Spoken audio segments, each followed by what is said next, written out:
দর্শক বন্ধুরা, স্বাগতম আমার আরেকটি নতুন ভিডিওতে। এই ভিডিওটিতে আমি আপনাদের সামনে তুলে ধরব বাংলাদেশের অন্যতম গুরুত্বপূর্ণ একটি জেলা এবং সুন্দরতম একটি জেলা সিরাজগঞ্জকে। সিরাজগঞ্জ জেলা ভ্রমণের দুইটি মেইন সময় হচ্ছে, এক হলো বর্ষাকাল এবং একটি শীতকাল। বর্ষাকালে সিরাজগঞ্জের প্রকৃতি যেমন পানিতে ভরপুর থাকে, অর্থাৎ সিরাজগঞ্জ যেহেতু যমুনা নদীর ধারের একটি জেলা এবং সিরাজগঞ্জের মধ্য দিয়ে বিস্তৃত চলন বিল প্রবাহিত হয়েছে, সেই হিসাবে বর্ষাকালে থাকে পানিতে পরিপূর্ণ এবং শীতের এই সময়টিতে সিরাজগঞ্জের এই চলন বিলগুলো যখন শুকিয়ে যায় তখন মেইনলি এখানকার প্রধান যে ফসল সরিষা চাষ হয় এবং আমরা এই ভিডিওটিতে আপনাদের সরিষার সময়ের হলুদ সিরাজগঞ্জকে তুলে ধরব। সিরাজগঞ্জের ভ্রমণের এই জার্নিটি অর্থাৎ এই ভিডিওটি তৈরি করা হচ্ছে 3 দিনে পুরা সিরাজগঞ্জে আমরা ঘুরেছি। মূলত এটি একটি দাওয়াতে যাওয়া এবং পুরা সিরাজগঞ্জকে এক্সপ্লোর করার চেষ্টা করেছি এই 3 দিনে। আমাদের সিরাজগঞ্জের 3 দিনের ভ্রমণের প্রথম যে স্পটটি আমরা গিয়েছি সেটি হলো এই চলন বিলের কাশেম বিল অঞ্চলটিতে। আসলে আমরা যখন ঢাকাতে আসা যাওয়া করি তখন হাইওয়ে থেকে এই চলন বিলের সৌন্দর্য বেশ খানিকটা উপভোগ করি। তো এই সৌন্দর্যটা আরও ভেতর থেকে আরও কাছ থেকে উপভোগ করতে আমাদের প্রথম স্পটটি ছিল হচ্ছে এই চলন বিলে যাওয়া। চলন বিলটি হচ্ছে মূলত সিরাজগঞ্জ, পাবনা, নাটোর এই অঞ্চলের উপর যেসব ছোটোখাটো বিল রয়েছে এবং ছোটোখাটো নদী খাল রয়েছে সেগুলোর সমন্বয়ে গড়ে ওঠা জলাধার সমষ্টি। এই কাশেম বিলটিও হচ্ছে সিরাজগঞ্জে অবস্থিত চলন বিলের একটি অংশ এবং আমরা এখানে যাই হচ্ছে মূলত হলুদ সরিষা দেখতে এবং এখানে চারিদিকটা দিগন্ত বিস্তৃত মাঠ এবং এই মাঠের পুরাটাই হচ্ছে সরিষা ক্ষেত। আপনারা দেখতে পাচ্ছেন একেবারে ড্রোন ভিউয়ের মাধ্যমে যে এই বিলের মাঝখান দিয়ে হচ্ছে এরকম উঁচু করে রাস্তা তৈরি করা হয়েছে বর্ষার সময় যাতায়াতের জন্য এবং এই বিলের চারিদিকটা সরিষাতে পরিপূর্ণ। তাছাড়া প্রতিটা বিলেই কিন্তু এইরকম মাঝখান দিয়ে হচ্ছে সরু খাল টাইপ জলাধার প্রবাহিত হয়েছে। এই খালগুলোতে মূলত বছরে সবসময়ই পানি থাকে এবং বর্ষার সময় এই পুরা বিলটা একেবারে পানিতে টইটম্বুর হয়ে যায়। এটা হচ্ছে মোটামুটি লাইভ মধু সংগ্রহের, সরিষা ফুলের মধু তৈরির যে প্রক্রিয়া সেটা হচ্ছে একেবারে লাইভ ভিউ। এটা আমরা আছি কাশেম বিল, চলন বিলেরই একটা অংশ। চারিদিকে যতদূর চোখ যায় শুধু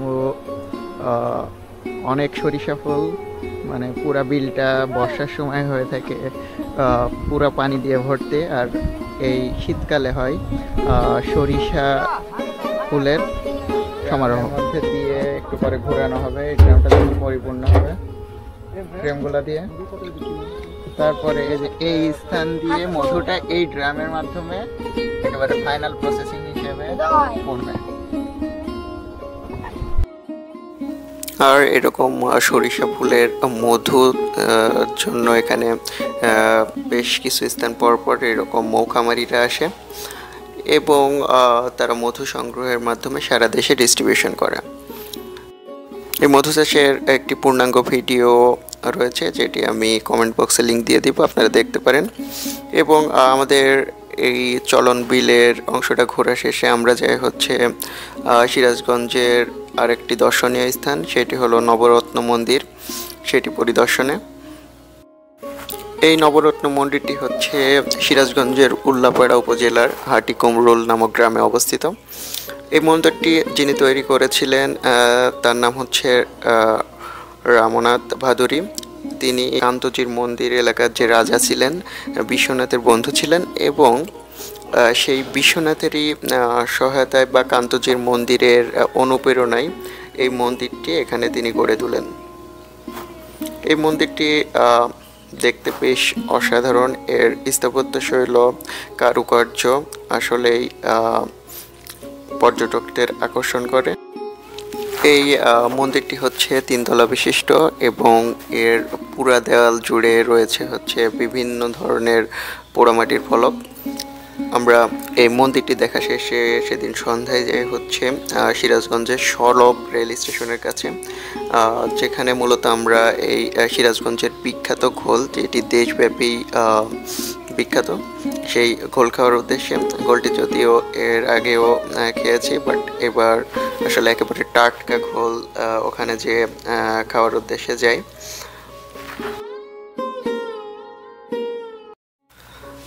এখানকার ঘোল এবং মাঠা খাওয়ার জন্য সবসময় একেবারে লাইন পড়ে থাকে। সিরাজগঞ্জ সহ আশপাশ জেলা থেকেও অনেকে এসেছে এখানে ঘোল খেতে।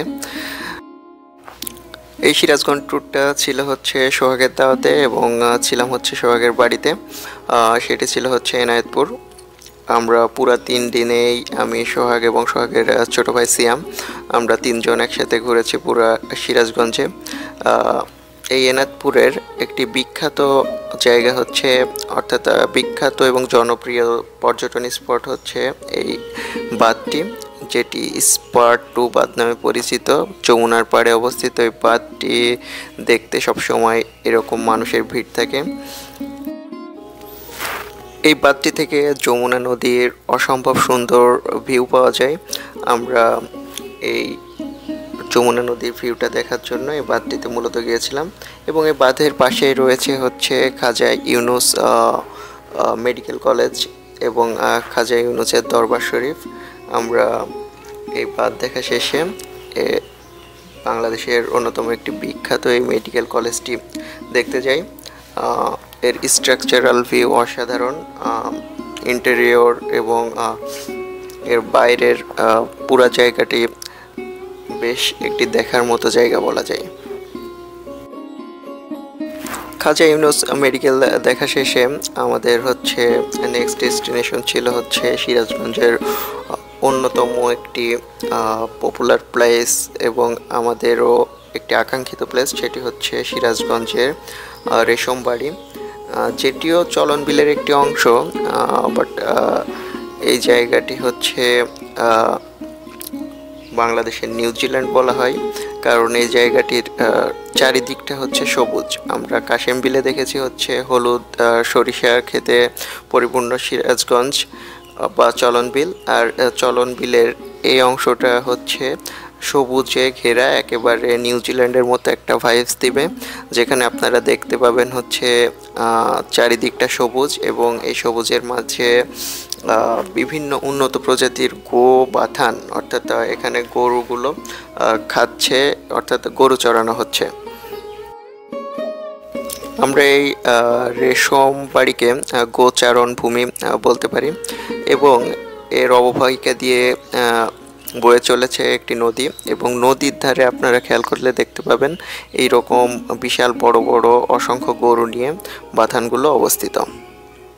এবং আমাদের এই রেশমগঞ্জে অসাধারণ একটি বিকেল উপভোগ করার পরে আমরা আসি হচ্ছে এই শাহজাদপুর বাজারে। শাহজাদপুর বাজার মূলত বিখ্যাত দুটি কারণে, একটি হচ্ছে এখানে যে তাঁত শিল্প, অর্থাৎ সিরাজগঞ্জের তাঁত শিল্পের যে আড়তগুলো, অর্থাৎ কাপড়ের আড়ত, সেটি রয়েছে এই শাহজাদপুরে, এবং আর একটি হচ্ছে বিশ্বকবি রবীন্দ্রনাথ ঠাকুরের একটি কাছারি বাড়ি রয়েছে এখানে। কুষ্টিয়ার শিলাইদহে যেমন কুঠিবাড়ি রয়েছে, সিরাজগঞ্জেই তেমন হচ্ছে এই কাছারি বাড়িটি অবস্থিত। আমরা এই কাছারি বাড়ির পাশ দিয়ে শাহজাদপুর বাজার অতিক্রম করি এবং আমাদের রাতের ভ্রমণের যে জায়গাটি ছিল সেটি হচ্ছে একটি মসজিদ, আল আমান বাহেলা খাতুন মসজিদ। এটি অসম্ভব সুন্দর। এই মসজিদটি এই এনায়েতপুরেই অবস্থিত। আমার দেখা বাংলাদেশের অন্যতম একটি সেরা মসজিদ এটি। আসলে যে কোনো জায়গায় গেলেই আমি এখানকার বিখ্যাত মসজিদগুলো দেখার চেষ্টা করি এবং এটি তারই একটি অংশ। এবং সেদিন রাতে আমাদের ভ্রমণ শেষ হচ্ছে এই এনায়েতপুরে বিখ্যাত এই সানার কালো জামটা খাওয়ার মাধ্যমে। অসাধারণ টেস্ট ছিল এটির।